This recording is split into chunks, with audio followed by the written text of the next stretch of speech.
like the gap between B and like D is just enormous. Like, yeah, this guy is just so much worse than all the other options. It's not even freaking close. What's up, everybody? In this video, we're going to be breaking down the Season 6 meta tier list, where we talk about all the best and worst tanks and the compositions that they build and you can play characters around. So it's really important, regardless of the character you main, to know this tier list. I'm going to break it all down, but I've gotten 100+ players to Grandmaster, and you could be next. Check out my private coaching in the links down below so that you can climb with ease. And let's jump into the video. And the first character that we got to talk about is Ramatra. And Ramatra did get an ultimate nerf, but as one of the strongest ultimates in the game, especially for ranked, I think it was well deserved. And this doesn't make Ramatra super weak compared to how he was before. It's just going to be a little bit less likely for you to get multiple ultimates every other fight, kind of chaining them off every other fight. Win a fight, ult another fight, win a fight, ult another fight. Not going to happen nearly as often, but if you're doing a lot, you're still going to be able to do the same thing. Now, outside of his ultimate being very, very powerful for ranked play, which is one of the reasons why I ranked him so highly, because it's just like a win condition on a stick, has a crazy consistency in winning team fights overall. Ramatra is also a very flexible tank in that he can kind of play with every character. You really are good with most support duos and support combos. You're very, very good with like a range of DPS. I think you could play Ramatra with just about anything. The things that synergize with you the worst are characters like Genji and some all-in divers, but unlike someone like Sigma that is a little bit more linear in the way that you have to play, Ramatra can definitely play more aggressive, force these brawls a bit more, go on with his team and like pivot into an aggressive play. And Ramatra also gets to take every tank matchup very flexibly in the fact that he can kind of play to the strengths of his character. If you're up against Sigma, you don't have to poke him as much and you can force brawls. If you're up against a character like Rein, you can keep your distance and use your utility to distance yourself from the Rein and poke him out and whittle him down so that he's never in his effective range. Basically, Ramatra not only lets you adapt to the matchup, but also adapts really well to your team. And I think that's unparalleled for ranked play. And all in all, I have to give him an S tier just because of that flexibility alone. He's one of the best tanks you can play and build around in a ranked environment. And he's one that I would always suggest you have in your back pocket, even if it isn't your main tank. It's just a tank that you can play and flex to, and he's really, really good in most comps.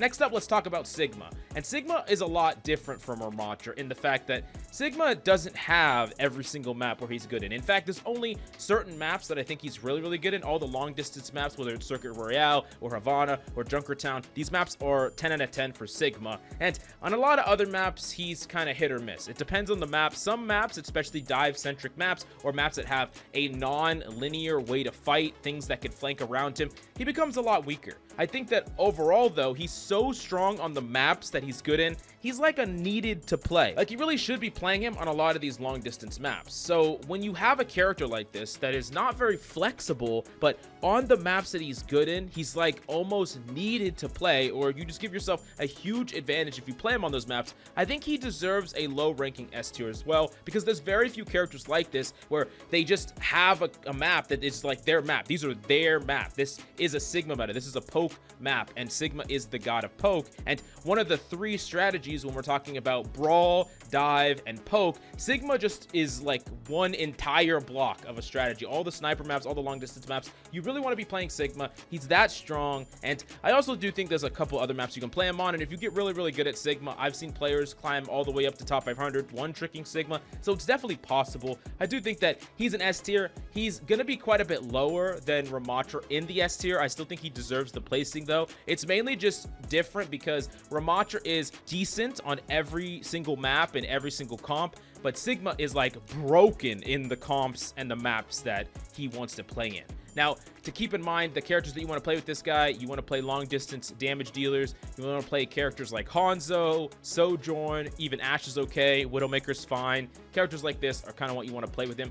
Typical poke stuff that's similar to like Zen. Mercy's okay, damage boosting a DPS.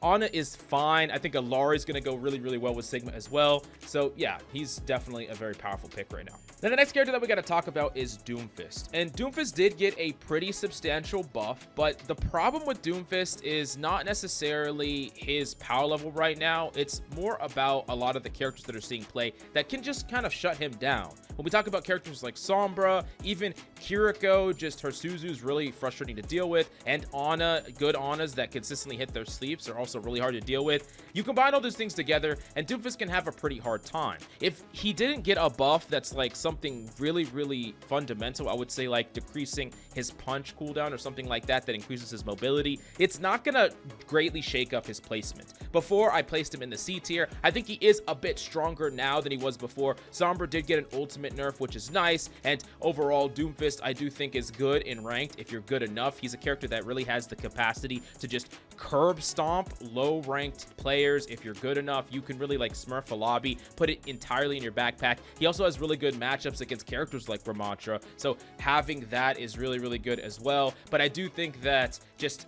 as we talk about the top-down meta, he does have problems. I think the hedge here, though, is like the low B tier, I think is fine for this character. I really wouldn't want to be playing Doomfist, though, if I don't have DPS that can really help me and provide actual pressure. So as an example of this, let's say a Kiriko has a Suzu. You don't want to have to full commit to the Kiriko in order to force out the Suzu and then the teleport. There's just a lot you got to play around. But if you have like a Genji and a Tracer, all of a sudden that Kiriko is going to be under automatically more pressure. There's going to be more opportunity for you to be able to pivot in and actually get some value out of your power punch and things like that. So really, if you have a full dive, I think Doomfist can be fine. He's probably not as good as some of the other dive options unless you're really good at Doom. And outside of that, I do think that he can feel a little bit awkward and weak, and there are some really hard counters to the character. And it sucks that if you do what you can do on Doom and you pop off really hard and really deadlift a lobby, you're going to get counterpicked a lot and it's going to be frustrating. So keep that in mind. I do think that he can be played.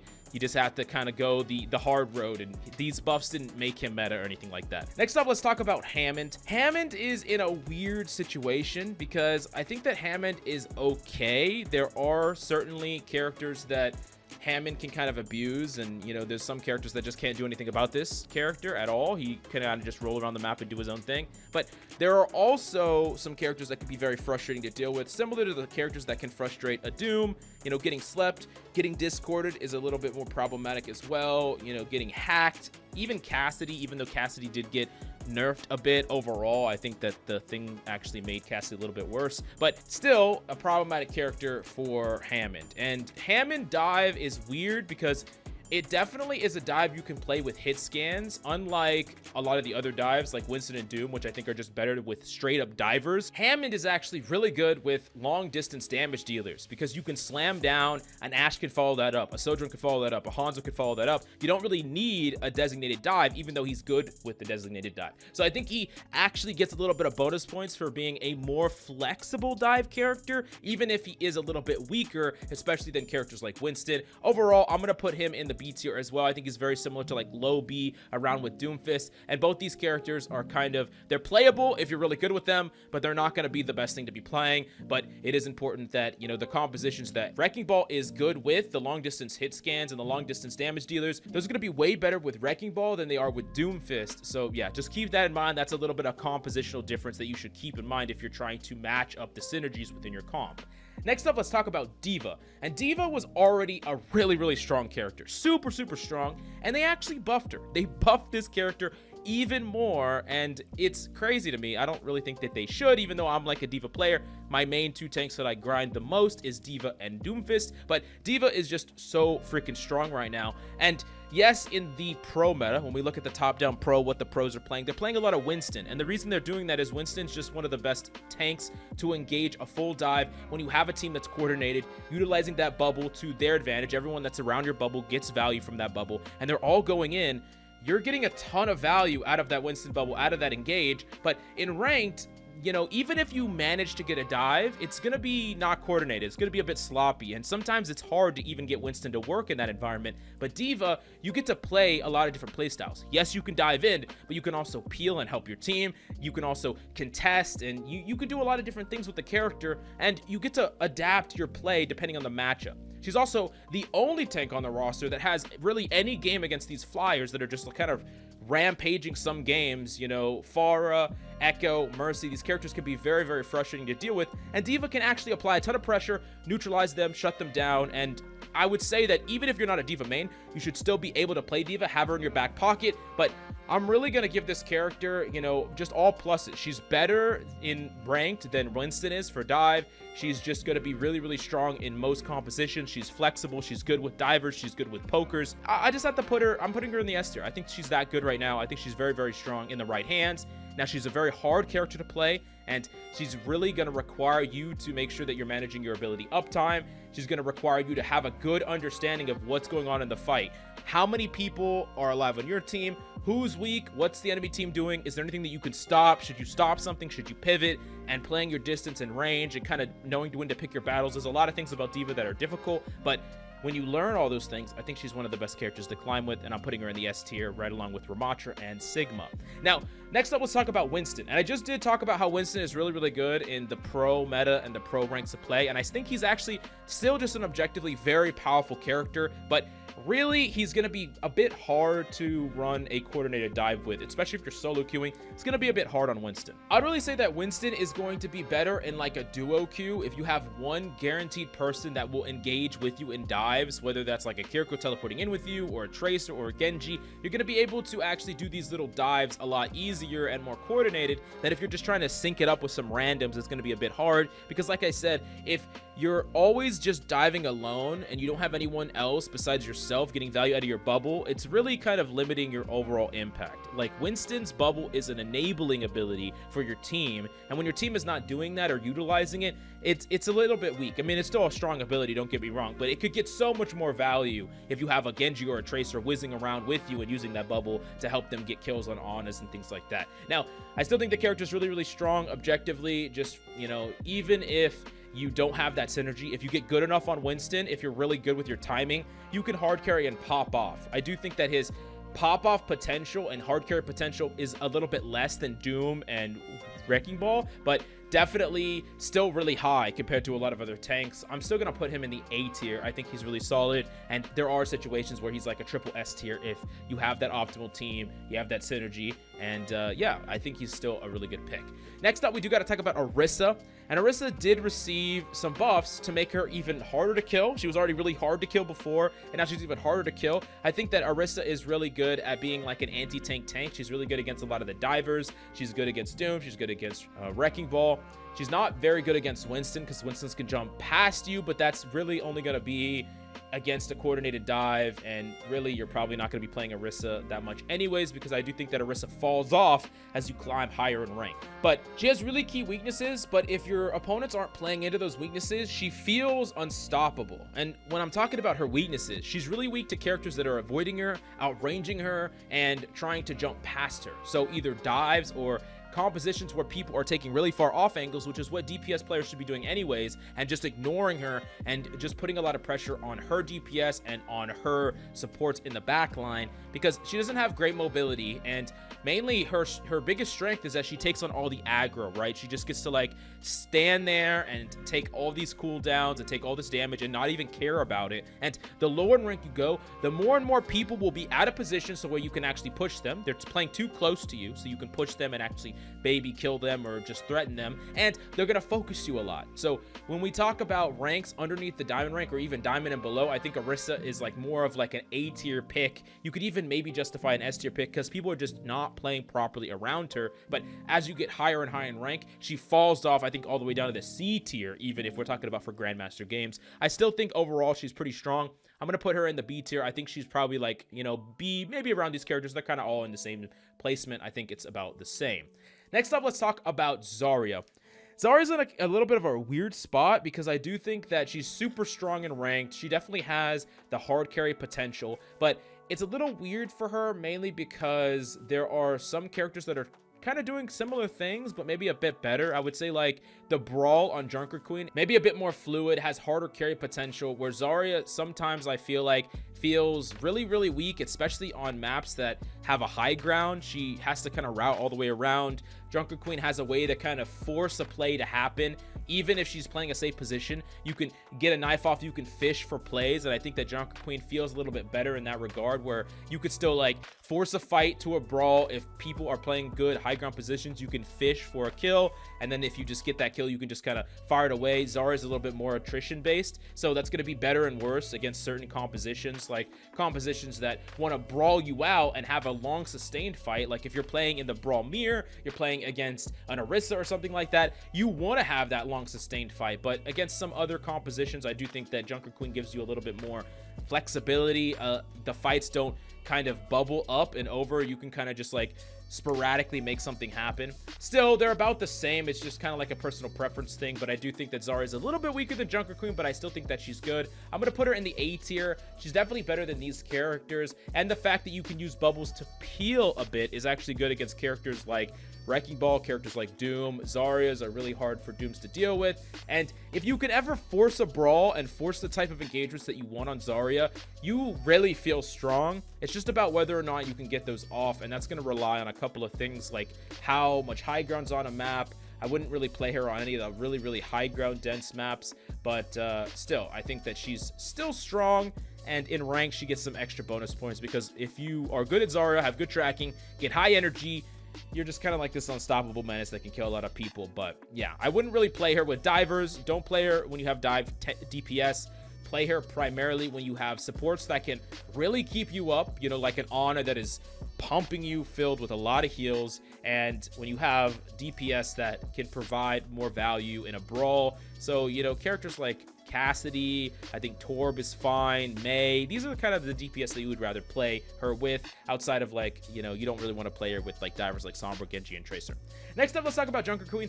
Junker Queen is not only, you know, similar to the types, she can be played definitely in the comps that Zarya can be played in, but she has a bigger range, because you can also play her with divers as well. Being able to pivot in really aggressively, being able to play slow and fish for an advantage with your knife. There's a lot about her that I think is really strong. I will say that Zarya's ultimate is a bit better, especially because Kiriko is just a commonly played character. But if there's no Kiriko for some reason, Junker Queen's ultimate is really strong, and I do think that it has a potential to be really strong in the right situation. Overall, I would say that Junker Queen is more flexible in more compositions. You can play her with most DPS and most supports. You can play her in a dive, you can play her in a brawl, not necessarily a poke as much, but she's still really strong. She has really high solo carry potential, just like Zarya does, and I think that she's actually better than Zarya at dives, or dealing with dives. So she can like deny. She's really good at denying characters like Wrecking Ball. She's really good against Winston. I think overall, I'm going to put her in the top of A tier,